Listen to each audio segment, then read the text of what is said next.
સુરતની એસવીએનઆઈટી કોલેજમાં તાજેતરમાં યોજેલા સ્ટન્ટ શો અંગે student welfare dean doctor Sanjeev પટેલે ખુલાસો કર્યો છે. તેમણે આ સ્ટન્ટ શોનો લૂલો બચાવ કર્યો છે અને વિદ્યાર્થીઓની સલામતીની ખાતરી આપી છે. એસવીએનઆઈટી કોલેજમાં સ્ટન્ટ શોને લઈને વિવાદ સર્જાયો છે, ત્યારે સ્ટુડન્ટ વેલફેર ડીનો ડોક્ટર સંજય પટેલ આ અંગે સ્પષ્ટતા કરી છે. તેમણે જણાવ્યું કે કોલેજમાં ગયા વર્ષે પણ બાઇક સ્ટન્ટની ઇવેન્ટ યોજાઈ હતી અને આ વર્ષની ત્રિદિવસીય માઇન્ડ બેન્ડ ઇવેન્ટ 2025માં લક્ઝરિયસ કાર શોનું આયોજન કરવામાં આવ્યું હતું, જેમાં બાઇક અને કાર પર પ્રોફેશનલ ટીમ દ્વારા સ્ટન્ટ કરવામાં આવ્યા હતા. ડોક્ટર પટેલે ભારપૂર્વક જણાવ્યું કે આખી ઇવેન્ટ પ્રોફેશનલ ટીમ દ્વારા આયોજિત હતી, તેથી કોલેજના વિદ્યાર્થીઓ તેમાં જોડાયા ન હતા. સ્ટન્ટ શરૂ કરતા પહેલા પ્રોફેશનલ ટીમે તમામ વિદ્યાર્થીઓને આવા જોખમી સ્ટન્ટ જાતે ન કરવા સૂચના પણ આપી હતી.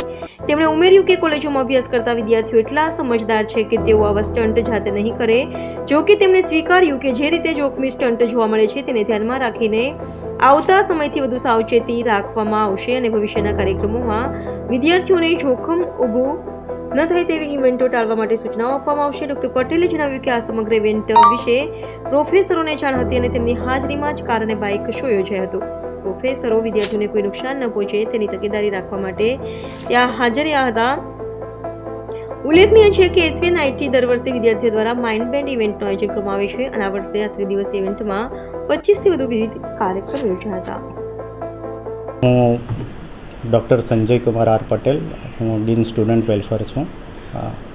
સર, અત્યારે એસવીએનઆઈટીમાં એક ઇવેન્ટ ચાલી રહી છે. એ ઇવેન્ટની વચ્ચે કારમાં અને બાઇકનો એક સ્ટન્ટ કરવામાં આવ્યા છે, તે પ્રકારની આખી ઇવેન્ટમાં જોવા મળ્યું છે. તો એ કઈ રીતે આપ જોવો છો, યોગ્ય છે કે નથી? સૌથી પહેલાં તો હું જણાવી દઉં કે અમારે અહીંયા એક ટેકનિકલ ફેસ્ટ ચાલતો હોય છે, દર વર્ષે ચાલતો હોય છે, જેનું નામ છે માઇન્ડ બેન્ડ 2025 અને આ અમારો સૌથી મોટો ટેકનો મેનેજરલ ફેસ્ટ છે. અને આની અંદર અમે ઘણા બધા ગેસ્ટ લેક્ચર્સ રાખતા હોય છે, એક્સપર્ટ ટોક્સ રાખતા હોય છે, ડ્રોન કોમ્પિટિશન રાખતા હોય, હેકાથોન રાખતા હોય, રોબો વાર્સની કોમ્પિટિશન થતી હોય છે. ટૂંકમાં ઘણી બધી ટેકનિકલ ઓરિએન્ટેડ ઇવેન્ટ થતી હોય છે અને એની થકી એક એઝ અ પાર્ટ અનુસરીને કે બીજી કોલેજમાં કે ઇન્સ્ટિટ્યૂટમાં બી આવો બધું કાર રેલી કે કાર રેસિંગનો પ્રોગ્રામ થતો હોય તો એને અનુકરીને અમારા છોકરાઓએ આ વખતે આ પ્લાન કરેલો હતો, જેમાં કાર રેલીનો અને ડ્રિફ્ટિંગનો અમને પ્રોગ્રામ કરેલો હતો. સર, કારની જે લક્ઝુરિયસ કાર હોય છે તે શોનું આપણે પરમિશન હતી, એમાં આ ડ્રિફ્ટિંગને એ કરાવવું, કાર ડ્રિફ્ટિંગ સ્ટન્ટ કરાવવા, એ ખ્યાલ હતો ખરી ને? આ રીતનું શક્ય છે ખરી આવી રીતના ઇવેન્ટો?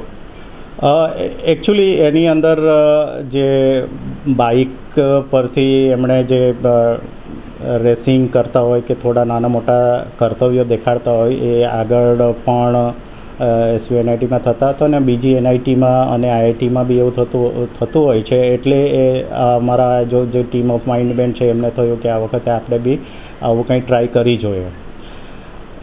આ વિડીયોમાં જોખમી સ્ટન્ટ દેખાય છે, તો હવે કઈ રીતે જોઈ રહ્યા છો તમને?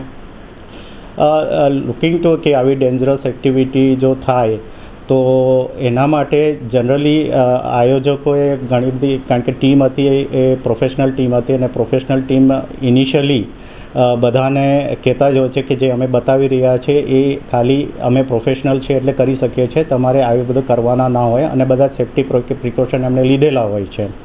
અને છતાંય લાગે કે એવી એક્ટિવિટી ઇન ફ્યુચર ડેન્જરસ હોઈ શકે છે, ઇન ફ્યુચર પોસિબિલિટી કરીને તો અમે આના પર વિચાર કર્યો અને આવી કોઈ એક્ટિવિટી હશે તો ઇન ફ્યુચર ઇવેન્ટ્સમાં અમે એને અવોઇડ કરશું.